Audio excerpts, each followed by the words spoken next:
అంబేద్కర్ జోహార్ జోహార్ జోహార్ జోహార్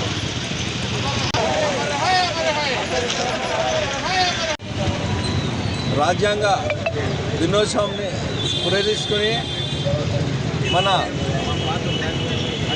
అధినేత వైఎస్ఆర్సీపీ పార్టీ అధినేత వైఎస్ జగన్మోహన్ రెడ్డి గారు ఇచ్చిన ఆదేశాల మేరకు ఈరోజు ఇక్కడ అంబేద్కర్ గారి విగ్రహం వద్ద వచ్చి ఆయనకు పూలమాలలు వేసి నివాళులు అర్పించడం జరిగింది. అలాగే ఈరోజు రాజ్యాంగం ఏర్పడి 75 సంవత్సరాలు కావస్తుంది కాబట్టి మనము ఇంత పెద్ద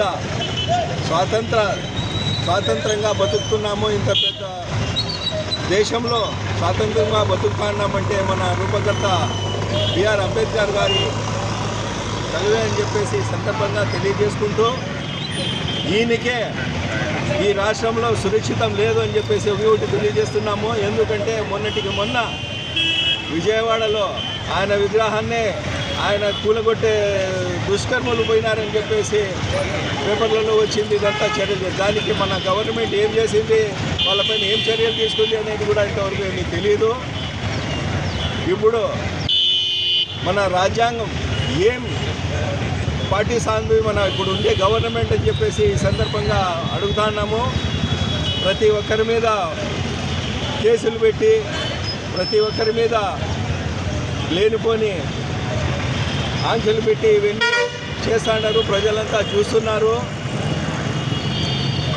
ఇవన్నీ ప్రజలంతా గమనిస్తున్నారు. రాబోయే కాలంలో దీనికి జవాబు చెబుతారు ప్రజలే అని చెప్పేసి ఈ సందర్భంగా తెలియజేసుకుంటూ, ఇంకా మాట్లాడే చాలామంది ఉన్నారు కాబట్టి జోహార్ అంబేద్కర్, జోహార్ జోహార్ జోహార్ అంబేద్కర్, జోహార్ జోహార్. సృష్టికర్త అయిన బాబాసాహెబ్ అంబేద్కర్ గారికి మన కదిరి నియోజకవర్గం బస్టాండ్ నందు అంబేద్కర్ విగ్రహానికి పూలమాల వేసి నివాళులు అర్పించడం జరిగినది. వైఎస్ఆర్ పార్టీ తరఫున ఈరోజు 70 సంవత్సరాలు పూర్తి చేసుకొని రాజ్యాంగం మనకు వచ్చి 70 సంవత్సరాలు పూర్తి చేసుకున్న తర్వాత ఈరోజు రాష్ట్రంలో అంతలెక్కల వైఎస్ఆర్ పార్టీ పూలమాలేసి నివాళులు అర్పించడం జరుగుతుంది. అదేవిధంగా బడుగు బలహీన వర్గాలందరికీ ఈరోజు దేశంలో అందరూ హాయిగా ఉన్నారంటే మనం అంబేద్కర్ గారికి ఎన్ని చేసినా కూడా తక్కువే. అందువల్ల ప్రతి సంవత్సరము ఇలాంటివి ఎన్నో జరుపుకోవాలని చెప్పి నేను కోరుతున్నాను. ఇంతతో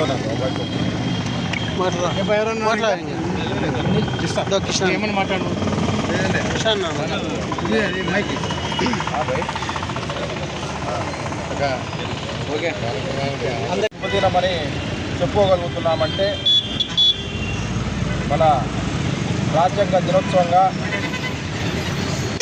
దేశవ్యాప్తంగా ఈరోజు మనము పండుగ చేసుకుంటున్నాం.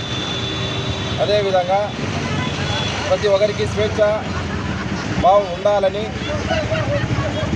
వ్యక్తికి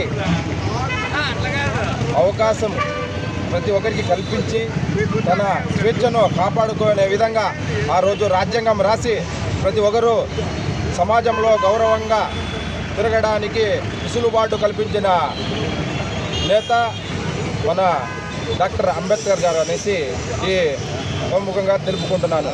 అదేవిధంగా మా గౌరవ మాజీ ముఖ్యమంత్రి వర్యులు వైఎస్ఆర్సీపీ అధ్యక్షులు వైఎస్ జగన్మోహన్ రెడ్డి గారి ఆదేశాల మేరకు కదిరి నియోజకవర్గంలోనే ప్రతి మండలంలోనూ ఈ రాజ్యాంగ దినోత్సవం జరుపుకోవాలని ఆదేశాలు ఇచ్చారు. అదేవిధంగా మేమందరము కలిసికట్టుగా ప్రతి ఒక్కరికి స్వేచ్ఛ ఉండే విధంగా అందరికీ ఐక్యత భావంతో చూడాలని, ప్రతి ఒక్కరూ స్వేచ్ఛగా తిరగాలని, మనకు ఒకటే గుర్తుపెట్టుకోవాలి, ప్రతి ఒక్కరికి ప్రభుత్వాలు వస్తుంటాయి పోతుంటాయి, వ్యక్తులు అనేది ముఖ్యము. ప్రతి ఒక్కరము స్వేచ్ఛగా తిరగాలి, ఐక్యత భావంతో మనము మన గ్రామానికి మన ప్రజలకి అదేవిధంగా మన రాష్ట్రానికి కానీ మంచి చేసే విధంగా అడుగులు వేయాలని, అదేవిధంగా మా అన్నగారు చెప్పినట్లు ఎవరు చేయని విధంగా మన విజయవాడ నడిబొడ్డున అంబేద్కర్ గారి విగ్రహం పెట్టిన తర్వాత ఓర్వలేక అంత మంచి ఘనత చేసిన వ్యక్తి పేరుగాని తొలగించడానికి దుష్టశక్తులు ఏ విధంగా చేశాయో మనమందరూ కళ్ళ ద్వారా మీడియా ద్వారా చూసాం. కాబట్టి ఇది మంచి సంస్కారం కాదు. ప్రతి ఒక్కరిని మనం గౌరవించుకుందాం. మాటలు ఒకరి మీద ఒకరి దూషించడం వల్ల ఉపయోగం లేదు. కలిసికట్టుగా పనిచేస్తే పోయేదేముందనేసి ఈ సభముఖంగా నేను తెలియజేస్తూ ఈ అవకాశం ఇచ్చినటువంటి సభ్యులందరికీ ధన్యవాదాలు తెలుపుకుంటున్నాను. మెసేజ్ పంపించినటువంటి రోజు ఈరోజు అదేంటంటే కులమత పేద ధనిక వర్గాలు తేడా లేకుండా అందరూ సమానంగా బ్రతకాలి, జీవించాలని ఒక గొప్ప మెసేజు రాసినటువంటి గొప్ప మహనీయుడు డాక్టర్ బిఆర్ అంబేద్కర్ గారు. వారి రాజ్యాంగాన్ని ఈరోజు ప్రవేశపెట్టారు కనుక ఆయన దినోత్సవాన్ని ఈరోజు మేము కదిరి నియోజకవర్గంలో వైఎస్ఆర్ పార్టీ తరఫున మేమందరము జరుపుకుంటున్నాము. కనుక ప్రతి సంవత్సరము ఇంకా ఈ దినోత్సవాన్ని ఇంకా గొప్పగా జరుపుకోవాలని కోరుకుంటూ సెలవు తీసుకుంటాను. ధన్యవాదాలు. పార్టీ అధినేత జగన్మోహన్ రెడ్డి గారి ఆదేశాల మేరకు ఈరోజు రాజ్యాంగ దినోత్సవాన్ని ఘనంగా ఇక్కడ జరుపుకోవడం జరిగింది. ఈ కార్యక్రమానికి నాయకులు వైఎస్ఆర్సీపీ నాయకులంతా వచ్చి భారత రాజ్యాంగ నిర్మాత శ్రీ డాక్టర్ బిఆర్ అంబేద్కర్ గారికి పూలమాలలో పార్టీ తరఫున వేసి ఘనంగా నివాళులు అర్పించారు. ఇప్పటికీ ఈ రాజ్యాంగ దినోత్సవం జరుపుకోబట్టి దాదాపుగా 70 సంవత్సరాలు పూర్తి కావచ్చు. 1945వ సంవత్సరంలో మనకు స్వాతంత్రం సిద్ధిస్తుంది అన్నటువంటి విషయాన్ని మనం కనుగొని మనకంటూ మన దేశానికంటూ మన స్వాతంత్రం వచ్చిన తర్వాత మన దేశాన్ని పరిపాలించడానికి ఒక పుస్తకం అంటూ ఉండాలని చెప్పేసి ఒక రాజ్యాంగాన్ని ఏర్పాటు చేయాలనే ఉద్దేశంతో ఒక కమిటీని ఏర్పాటు చేయడం జరిగింది. దాదాపుగా ఆ కమిటీలో కూడా దాదాపుగా సభ్యులు కూడా 389 మంది సభ్యులతో మొట్టమొదటిసారిగా ఒక రాజ్యాంగ కమిటీని అంటే డ్రాఫ్టింగ్ కమిటీని ఏర్పాటు చేయడం జరిగింది. ఈ డ్రాఫ్టింగ్ కమిటీ దేశ విభజన తర్వాత 299 సభ్యులు కుదించడం జరిగింది. ఈ రాజ్యాంగ ఏదైతే డ్రాఫ్టింగ్ కమిటీ ఉందో ఆ డ్రాఫ్టింగ్ కమిటీకి చైర్మన్గా మన డాక్టర్ బిఆర్ అంబేద్కర్ గారిని నియమించడం జరిగింది. ఆయన యొక్క ఆధ్వర్యంలో తర్వాత జవహర్లాల్ నెహ్రూ, సర్దార్ వల్లభాయ్ పటేల్ తదితర నాయకుల యొక్క ఆధ్వర్యంలో కూడా ఈ రాజ్యాంగం అన్నటువంటిది రూపుదిద్దుకుంది. ఈ విధంగా రూపుదిద్దుకొని ఒక ముసాయిదాను ఇవ్వడం జరిగింది. ఆ ముసాయిదాను కూడా కరెక్ట్ చేసి 1949వ సంవత్సరం నవంబర్ నెల 26వ తారీఖు రోజు ఈ రాజ్యాంగం బాగుంది, ఈ రాజ్యాంగం మనకు వచ్చేసిందని చాలా హ్యాపీగా ఉంటుంది. ఇదైతే మనకు స్వేచ్ఛా స్వతంత్రాలను ఇస్తుంది. భారతదేశంలో ఏం జరగాలన్నా ఎలా జరగాలన్నా మనకి ఇది మంచిది అని చెప్పేసి ఈరోజు అది ఆమోదం పొందినటువంటి రోజు అనమాట. కాబట్టి ఈ రోజు వచ్చేసిందో రాజ్యాంగ దినోత్సవం అని చెప్పేసి అంటారు. ఇంతకుముందు దీన్ని కేవలం లాడేగా మాత్రమే పిలుచుకునేవారు. 2015వ సంవత్సరంలో మన మోదీ గారి ప్రభుత్వము దీన్ని సంవిధాన్ దివాస్ అంటే రాజ్యాంగ దినోత్సవంగా ఇది కేవలం మొత్తం భారతీయ మొత్తం అందరూ కూడా ఈ రోజును రాజ్యాంగ దినోత్సవంగా జరుపుకోవాలని చెప్పేసి నేను మన 2015లో మన మోదీ గారి ప్రభుత్వం దీన్ని ఏర్పాటు చేయడం జరిగింది. స్వాతంత్ర దినోత్సవం ఎలాగానో అలాగే స్వాతంత్ర దినోత్సవాన్ని ఆగస్టు 15 ఏ విధంగా జరుపుకుంటాము, గణతంత్ర దినోత్సవాన్ని జనవరి 26 ఏ విధంగా జరుపుకుంటాము, అలాగనే రాజ్యాంగ దినోత్సవాన్ని కూడా నవంబర్ 26వ తారీఖు అంటే ఈరోజు జరుపుకుంటున్నాము. కాబట్టి ఈ నవంబర్ 26వ తారీఖు కూడా చాలా ప్రసిద్ధి చెందినటువంటిది. ప్రతి ఒక్కరూ ఇది జరుపుకోవాల్సినటువంటి ఆవశ్యకత ఉంది. ఇకపోతే ప్రపంచంలోకెల్లా అన్ని రాజ్యాంగంలోకెల్లా అత్యంత పెద్దదైనటువంటి రాజ్యాంగం ఎక్కడైనా ఉంది అంటే అది కేవలం భారత రాజ్యాంగం అని చెప్పేసి చెప్పుకుంటున్నాం.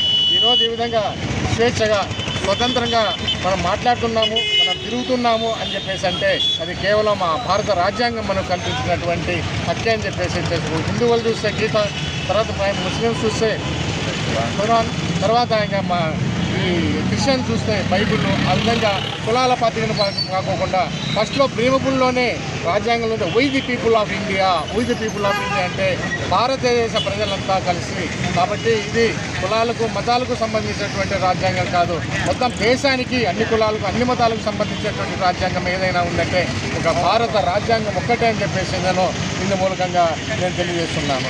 తర్వాత ఈ రాజ్యాంగం అప్పటికి 395 ఆర్టికల్స్తో 8 షెడ్యూల్స్తో తయారయ్యి ఇప్పుడు కూడా ఏమి చీమ చిట్టుకన్నా కానీ రాజ్యాంగాన్ని వెరిఫై చేయాల్సినటువంటి ఆవశ్యకత ఉంది. రాజ్యాంగాన్ని అతిక్రమించి పోయేదానికి కూడా ఒక ఇంచు కూడా కలగడానికి కూడా అవకాశం లేదు.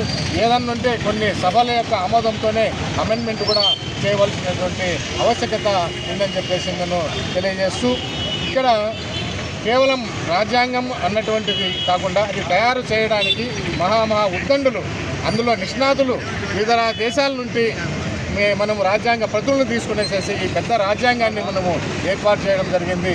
కాబట్టి ఈరోజు కూడా మనకు అత్యంత గణనీయమైనటువంటి దినోత్సవం, అత్యంత ముఖ్యమైనటువంటి దినోత్సవం అని చెప్పేసి ఈ సభామూలకంగా నేను తెలియజేస్తున్నాను.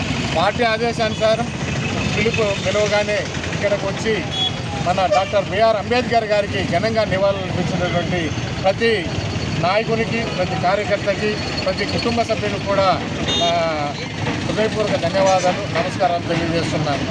Thank you. జై జగన్.